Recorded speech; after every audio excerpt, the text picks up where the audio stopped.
C'est une randonneuse expérimentée, habituée à sillonner les chemins et les sentiers de la région. Une retraitée d'une 60aine d'années qui, il y a 10 jours, a permis de lever une part du mystère qui planait dans le village après la disparition d'Émile, 2 ans et demi.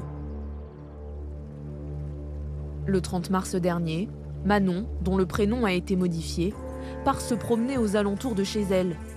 Elle n'a pas de montre, pas de téléphone portable, mais elle connaît l'endroit. Sous couvert d'anonymat, elle a accepté de nous raconter sa journée et de se confier à notre équipe. Elle n'a pas souhaité être enregistrée. Nous retranscrivons ici ses propos. Ce chemin, ça fait longtemps que je ne l'avais pas pris. Je ne sais plus, depuis un mois et demi. Alors qu'elle est en train de marcher, soudain, quelque chose attire son attention. Un crâne, à même le sol. Immédiatement, elle fait le lien avec le petit garçon disparu il y a 9 mois.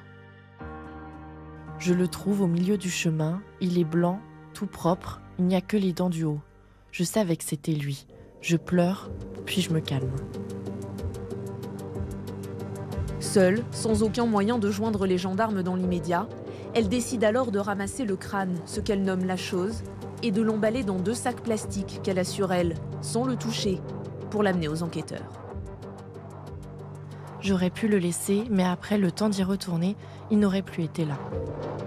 C'est pour ça que je l'ai ramassé. Je sais que les jours de temps comme ça, si on attend, la montagne n'est plus la même.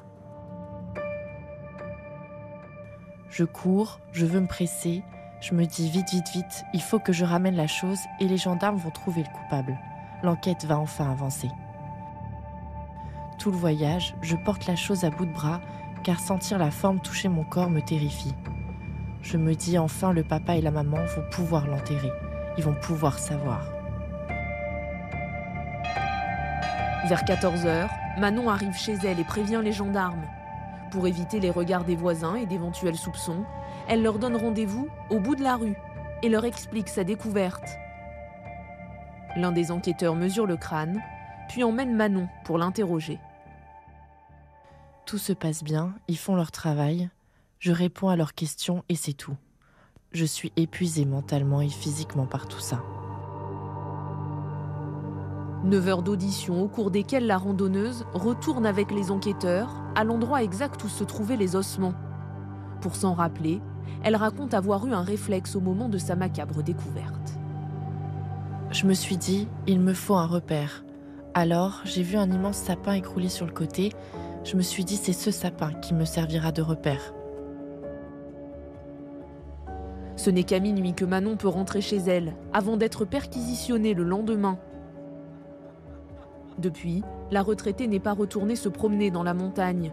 Mais dans le même secteur, d'autres ossements ont été retrouvés, ainsi que les vêtements que portait Émile au moment de sa disparition. Aujourd'hui, les fouilles se poursuivent. Les enquêteurs tentent de collecter d'autres indices qui pourraient expliquer la mort de l'enfant.